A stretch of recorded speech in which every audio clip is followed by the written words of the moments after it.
We're here with Race Imboden, Olympian, world team member, and here at his stomping grounds of the Brooklyn Bridge Fencing Club. Race, what's on your mind? You know, not a lot. I just got back from a big World Cup in Paris. I've had a good beginning of my season, and just really starting to connect all the dots when it comes to, you know, what my fencing is about and where I'm at, and you know, it's nice to see everything starting to come together.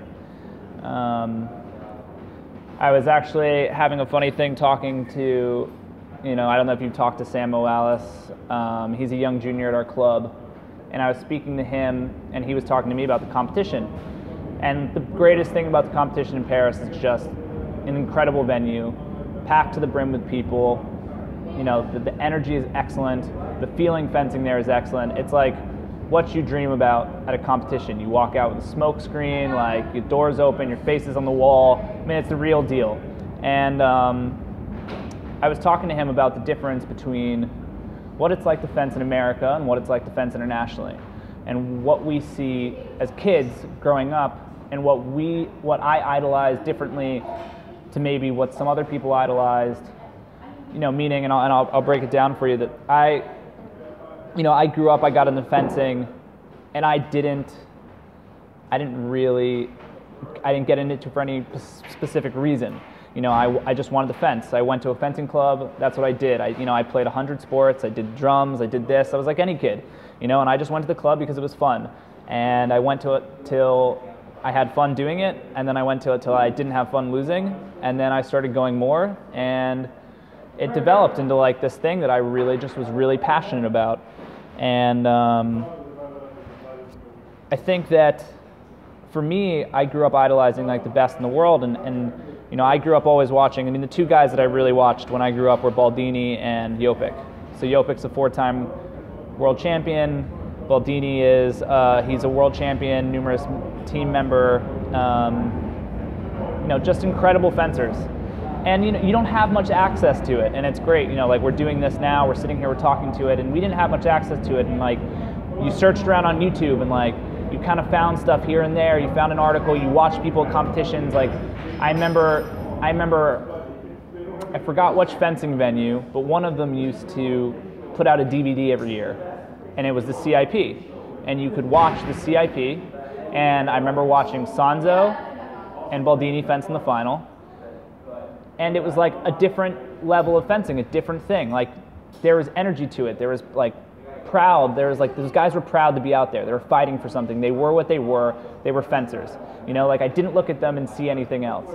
And that's what I wanted to be. And I went to the club and I saw John, Jed, and Dan all training. And that's what I wanted to do. And that was it. And you know, I told my parents that, and we started training more.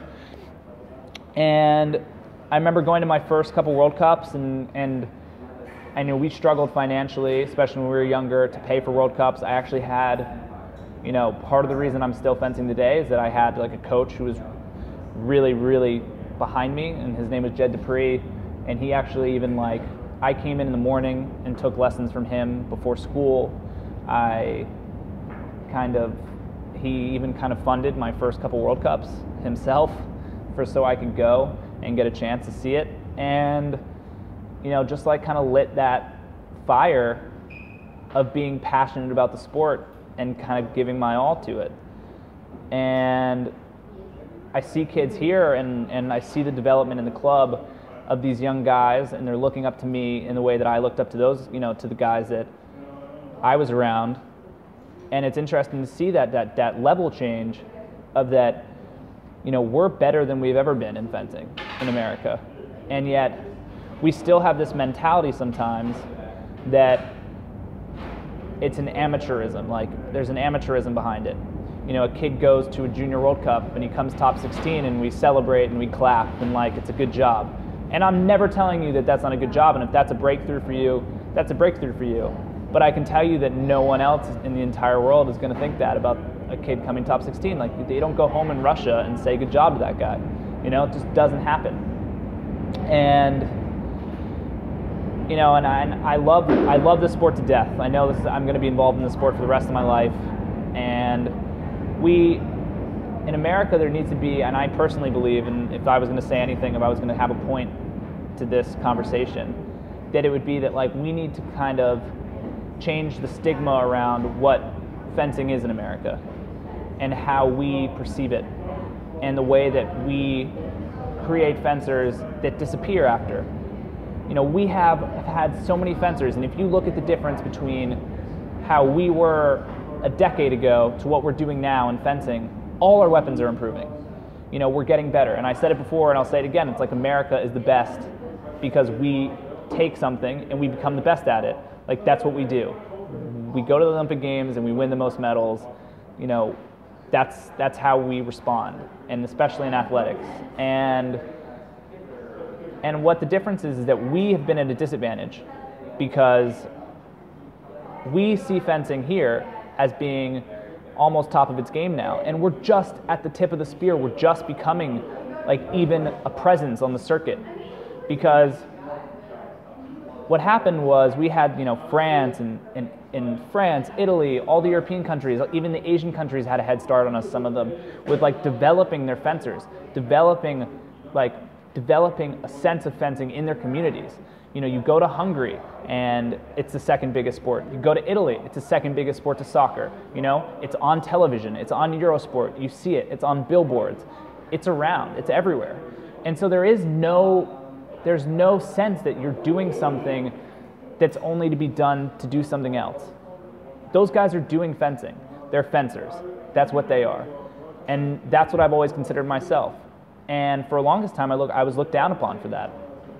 And, you know, back to the point, as I'm babbling on, but back to the point of saying that those countries had years and years, decades and decades of fencers coming up, growing the sport, you know, changing it, making it their own. That's why you see French technique, Italian technique, Hungarian saber, like those have all been grown and developed. And it's because some guy taught some guy, and that guy went and taught that guy, and that guy went to Italy and then took some back from Italy and taught somebody else. And in America, we have fencers who go to college, maybe come out of college, make an Olympic team, and then disappear. And the strangest thing is the weapon that's doing the best now, every single one of those coaches from the decade before, every single one of those fencers from the decade before became a coach. Every single fencer from 2004 that went to the circuit became a coach. And you see that develop, and you see it pass on. Like, I've only fenced in the senior circuit being coached by fencers from before, from 2004, from that team. And they were taught from a Russian guy. And that's the transition, is that we had people moving here and teaching us fencing and teaching us those developed skills that these other countries have. And now you see it building. And the trick is that we need to change our mentality here from being that, you know, you become a coach, like that's not a job. Like you can't stick in fencing because there's nothing for you there. It's like, make it something. Like, every person needs to go out and find what their passion is. And if your passion is fencing, don't squash that, grow it, and have kids develop that from a young age. And you'll see not only us developing champions in the sport, but you'll also see us developing endless and endless generations of amazing fencers and changing the sport in America. You know, every fencer goes to a national competition and complains about how bad the refs are, how crappy the venues are. You know, take that and turn it around on its head, and you've got basically, it's because everyone's quitting on it. And somebody's got to take a stand, and I'm not saying that I want to be the leader in that. All I want to do is fence. And by Dan opening a club in Brooklyn, it's allowed me to do that. And follow that dream and take it one step further. And if I can take that one step further and give back so that somebody else can take that one step further, then I'm doing my job, you know? And we need to change our outlook and say, like, there's nothing wrong with becoming a fencer, and there's nothing wrong with taking that risk. I'm really lucky that I have modeling to help me fence. I model so I can fence. Modeling is my job. Fencing is my job. I just get paid for one of them, you know?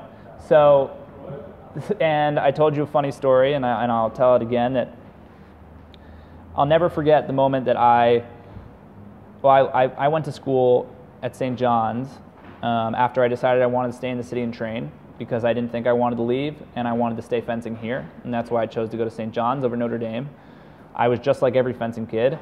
I got into every school. I got into Columbia. I got in, the first school to contact me was Harvard, and I turned it down. Like, I don't want to go to Harvard. It's not me. I want to fence. It's what I want to do. I knew I couldn't do it there. And, that was before they had good fencers there or anything building. And so I went to St. John's for a year, and I had an article come out, and it was an editorial, and I'd done hundreds of them before I went to the school. And at the very bottom, it said, like, the piece of clothing that I was wearing and the amount it was worth. And somebody called the NCAA.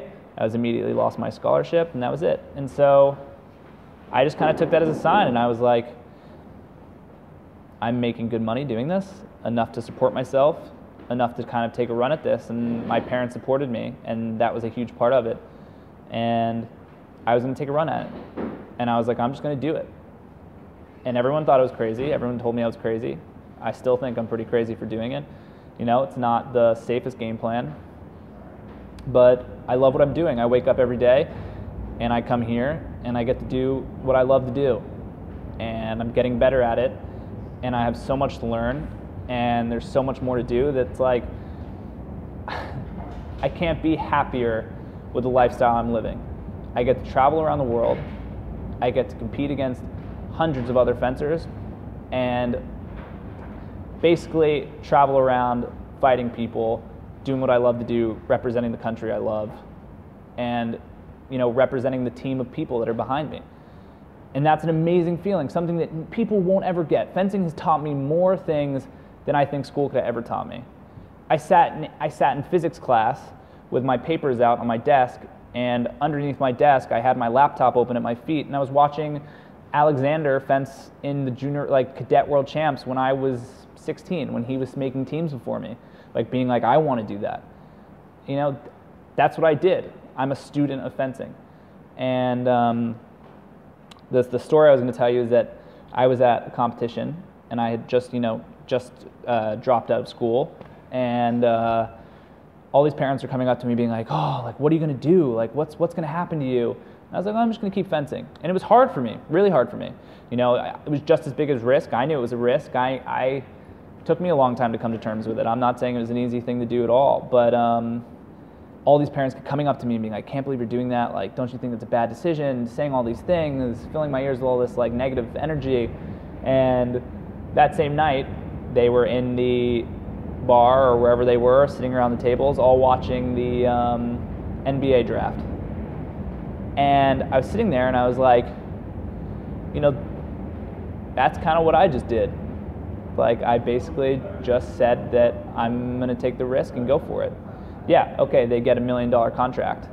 I don't get that. But I got this other thing that's basically doing that for me, and I'll give this a go. And I have that opportunity that no one else has had that and before, or at least very few people have had that before. And I ran with it. And, it's not about, for me, it's not about, it's really not about the winning or the losing or the going to competitions. And it's obviously I'm competitive. Everyone knows me. Everyone sees me fence, and that speaks for itself. But the thing that doesn't speak for itself is that, I'm here every day, and, this is what I love to do. And Dan's number one job is to keep me out of here, So I think that if you're a kid and you're watching this and you're wondering, what I do to be better or be better than someone else, and I'm far from the best, I'm not saying that at all, and I'm not saying I have all the answers. Just enjoy this. If you can come in here and enjoy it and not do it to get into school and not do it just to win, but to enjoy it and study it and learn the thing that you're doing, then you will be the best at it one day. It's the same with anything. If you're the painter that pushes yourself every day and does something and creates something new, that's you adding something to the world. We're just what we are because we're remembered for what we do. When we move along and we die and we move on, I'm going to sit there and say that I had an amazing life doing what I love to do, and that's all I can ask for. Awesome, Race. Thank you for sharing, and keep fighting, man. Thanks. We wish you the best. Thanks. Bye, guys.